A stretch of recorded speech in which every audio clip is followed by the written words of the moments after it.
Hello friends, பாருங்கள். இன்றைக்கி creative சேனலில் இன்றைக்கி நான் ஒரு நெல்லிக்காய் பீட்ஸ் வச்சு ஒரு ஒயர் பேக் போட்டிருக்கேன். இது சின்னதாக ஹேண்ட் பேக் மாதிரி இருக்கும். நம்ம எங்கன்னா வெளியில் போனோம்னா நம்ம இதில் ஒரு பர்ஸு, ஒரு தண்ணி கேனு, ஒரு செல்ஃபோன் வச்சுன்னு போகலாம். ரொம்ப அழகாக வந்துடுது பாருங்கள். இது எல்லோ கலர் கிடையாது, மாம்பழம் கலர் ஒயரு. ரொம்ப சூப்பராக வந்துருக்குது. நான் பீட்ஸ் வச்ச இதுதான் போட்டிருக்கேன். ஒரு 5-6 கலர் மணி வச்சு நான் போட்டிருக்கேன். 1 2 3 4 5 6 7 மேலே இருக்கிற ஒரே கலரு, கீழே இருக்கிற ஒயரும் ஒரே கலரு. சாரி, ஒரு மணியும்.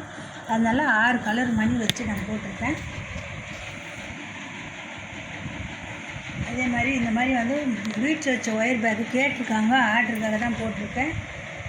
அதனால் போட்டு முடிச்சுட்டு உங்களுக்கு இன்னொரு கூட போட்டு முடிச்சுட்டு இது கைப்பிடியெல்லாம் வச்சு நான் ஒரு வீடியோ போடுறேன் பாருங்கள். இந்த கலர் காம்பினேஷன் உங்களுக்கு பிடிச்சிருந்தால் கமெண்ட் பண்ணுங்கள், லைக் பண்ணுங்கள், சப்ஸ்கிரைப் பண்ணுங்கள், பெல் பட்டனை கிளிக் பண்ணுங்கள். நான் போடுற வீடியோ ஒன்று வரும். ஃப்ரெண்ட்ஸுங்கெல்லாம் ஷேர் பண்ணுங்கள். பாருங்கள், நான் போடுற கூடையில் எல்லாத்துலேயுமே நான் தென்னங்குச்சி வைக்காமல் போட மாட்டேன். தென்னங்குச்சி வச்சு தான் போடுவேன். அது மாதிரி தென்னங்குச்சி வச்சு தான் நான் போட்டிருக்கேன். சூப்பராக வந்துடுது. உங்களுக்கு இந்த மாதிரி கூட வேணும்னா என்னோடய நம்பருக்கு கான்டாக்ட் பண்ணுங்கள். நான் கம்மி ப்ரைஸாக போட்டு கொடுக்குறேன். இந்த வீடியோ பார்க்குறவங்களுக்கு எல்லாருக்கும் வணக்கம்.